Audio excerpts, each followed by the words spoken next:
નમસ્કાર દર્શક મિત્રો, મા ન્યૂઝ લાઈવમાં આપનું સ્વાગત છે। હું છું આપની સાથે ઝંખના। તો આવો જોઈએ આજના સંક્ષિપ્ત સમાચારો। વાઇબ્રન્ટ ગુજરાત ગ્લોબલ સમિટનો પ્રારંભ થયો। દેશ વિદેશના અનેક મહાનુભાવો પહોંચ્યા મહાત્મા મંદિર।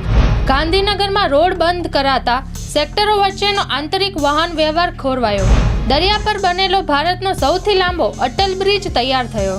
આસામમાં ₹100 કરોડનું ડ્રગ્સ જપ્ત કરાયું, જેમાં 4 લોકોની ધરપકડ। યુપીમાં શિયાળુ તાપમાનમાં પેદા થયેલા ધુમાડાને કારણે ગૂંગળામણ થતા 5 લોકોના મોત થયા।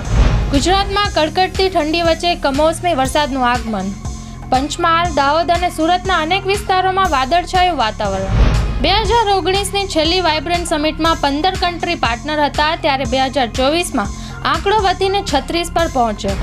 જૂનાગઢમાં વંથલી નજીક પ્રવાસે નીકળેલી સ્કૂલ બસને નડ્યો અકસ્માત, 13 વિદ્યાર્થીઓને ઈજા પહોંચી।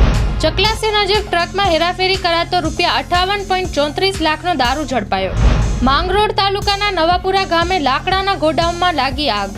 સુરતમાં ઉમરપાડા પોલીસે પશુઓને કતલખાને લઈ જતી પિકઅપ વાન ઝડપી પાડી, જેમાં 2 લોકોની ધરપકડ કરાઈ। પીએમ મોદી અને યુએઈના પ્રેસિડેન્ટનો યોજાયો 22 કિલોમીટરનો લાંબો રોડ શો। લાખો લોકો સ્વાગત માટે ઉમટી પડ્યા। આગ્રા દિલ્હી નેશનલ હાઈવે પર બેકાબુ ટ્રક ચાલકે વાહનોને અડફેટે લીધા। અદાણીએ એરટેલ સાથે મિલાવ્યો હાથ। બંને કંપની ભેગી મળી 5 રાજ્યોમાં બિઝનેસ કરશે। ચાંચિયાઓના હુમલા વધતા ભારતીય નેવી કોસ્ટગાર્ડ બન્યું સક્રિય।